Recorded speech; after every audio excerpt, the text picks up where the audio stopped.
Yeah, it was this one that we didn't do. Oh, we've never been here at night? No, not here at night. Well, okay, not on the branch at all. Let's go here at night. Yeah. Yeah, next place at night. Okay, let's get right back into it. Okay. So you were going on about something. I was going on about the whole cars thing and how they're bad because putting cars at the center of everything is what's bad, right? Yes. It does extra. It has all these negative effects. We didn't even cover yesterday. You have to opt in. You're not allowed to opt out. If you want to be middle class in America, you have to own a car, or you have to spend a ton of money on cabs / ride shares to get around, and that's just required of you. It's super ableist because now if you need a car and you're disabled, it's going to be way more expensive for you to drive.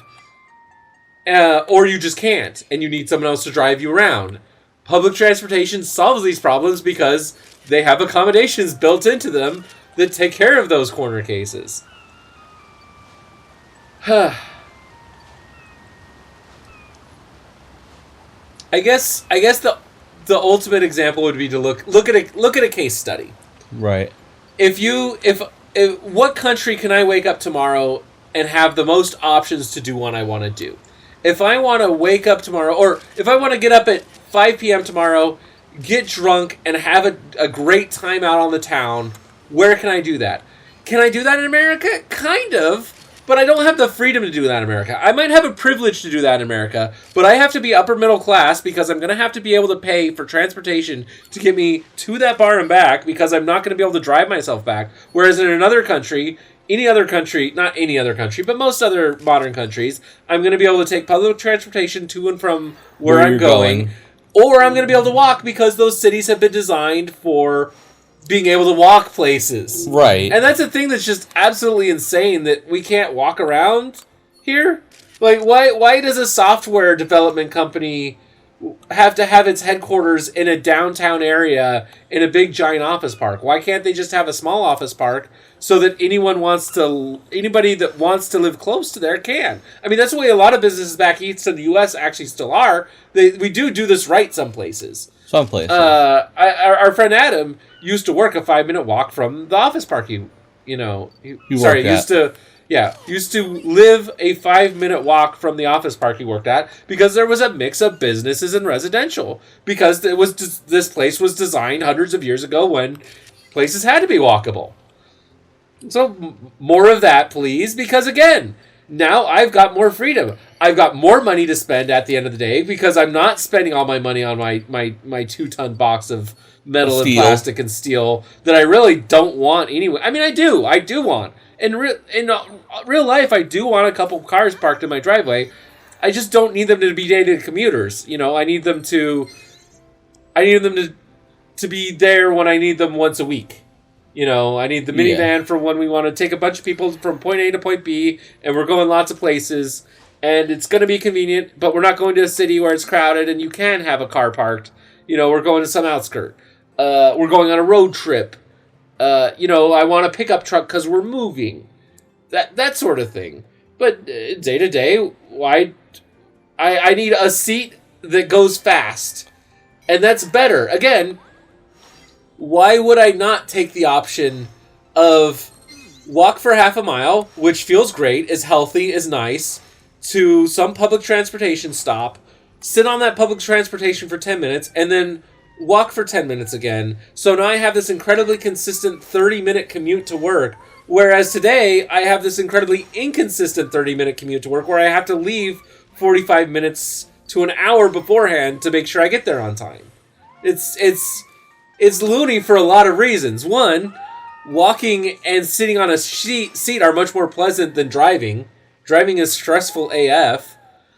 And more importantly, it's slower. I'm less free. I have less time. I have less money. And that's it. Yeah. A little Japanese boy wakes up in the morning and has more freedom than an American boy. If he wants to go play baseball, he can just walk down to the park and play baseball. And if he wants to play baseball with his friends that live across town, he can just hop on a train. Even if he's 8 years old, he can just hop on a train and get across town. 20 miles away, 30 kilometers away. Complete other, like, a whole other world in a city that gigantic. Society, even. And it's fine. It's, public transportation's safe. It's clean. Everybody takes it. There's cameras everywhere. I think that's the worry of most people is that, like, there won't be cameras. And it's kind of like there has to be. Yeah, there's cameras everywhere on trains. And you get other things out of doing this too, right? Like if we restore public transportation, you get the bonus of people have to talk to each other again. So the crazy nut jobs understand that everyone thinks they're crazy nut jobs. Everyone who looks at them like, "Are you sure about that?" They get a lot more of that, so they think like, maybe the windmills don't cause cancer. Yeah, maybe. Probably not. But yeah, I mean, the way we live in America really does hamper our freedoms a lot, right? Like, just our wealth disparity hampers our freedoms. The fact that we don't have enough money to travel and see the way that other people live screws with us because we don't know how other societies can be arranged and how we can take ideas from other places and how they would be successful because we can't complain like, oh, hey, they have this better other place. It's hampered because we get stuck. We get pinned down. We can't change jobs. We can't, we have to buy the stupid fucking car. We have to buy the health insurance that traps us in the job because the health insurance is tied to the job for some reason. These things, this idea that attaching your health insurance to your job is making, like, right-wingers, their kink is hypocrisy. They just like to say the opposite of things that are true. And it's unfortunate because calling them out just gets them wetter because, that's... Like, ooh, I was called out. Yeah, I got called out for my hypocrisy. Like, yes. But that's the way it is. And I'm sorry if it's offensive. I hope I didn't offend too many of you. But I don't know. I feel like we've accidentally made a bit of an echo chamber here, so I probably offended nobody. I'm probably just preaching to a choir. But fuck PragerU. Fuck them. And if I've offended you, hey, like, comment, and subscribe. Or actually, you can downvote us. It's fine. And comment. Yeah. I am not opposed to arguing with anyone. I love to have a civil discussion. But people tend to not have civil discussions with me about these things. Or any kind of discussions because I think they know I'm right. Right. That's what I've come to. I think I'm the Sam Cedar on this. I watch my City Beautifuls. I watch my Not Just Bikes. Everyone should be subscribed to Adam something. Great YouTuber.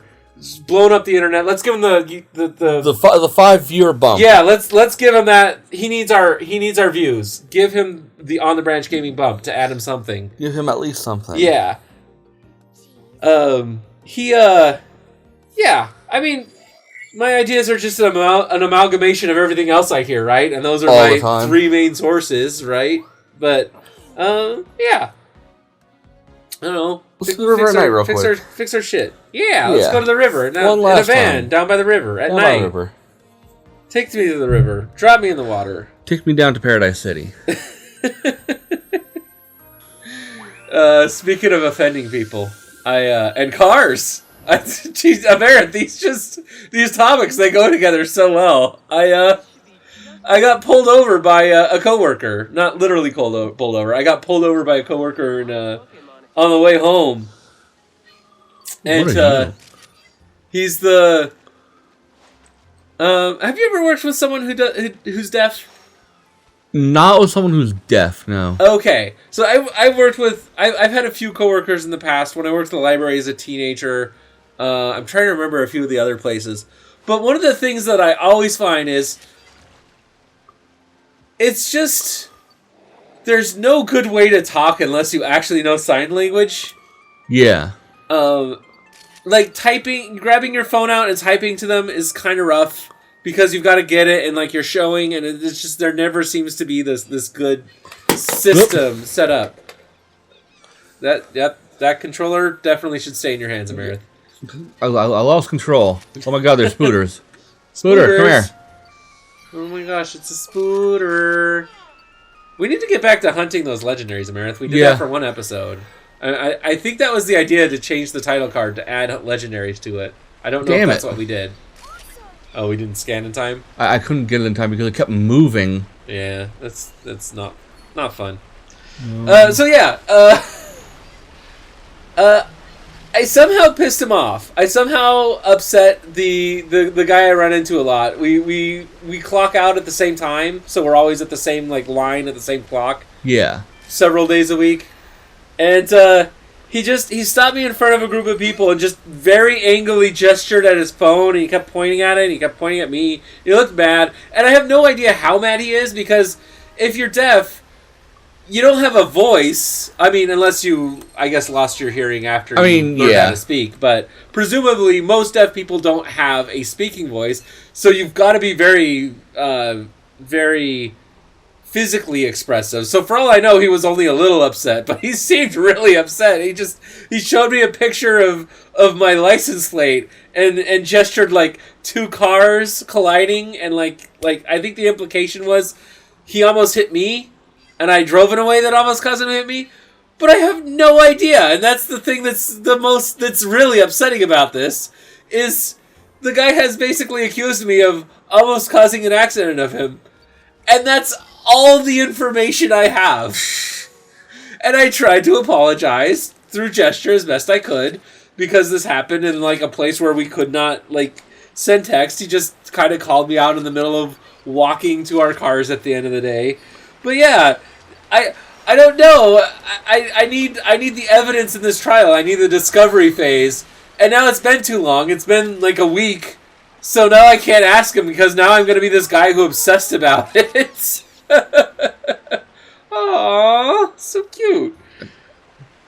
But yeah, now I don't know if did I pull in front of him? Is he a bad driver and I was just trying to get around his slow ass? Maybe he's just being slow and I just had to zoom around him, and I left plenty of room and he just didn't see. There's no rule that says deaf people are good drivers. No, in fact, one would presume on average they're below average drivers, but I'm not going to make that assumption.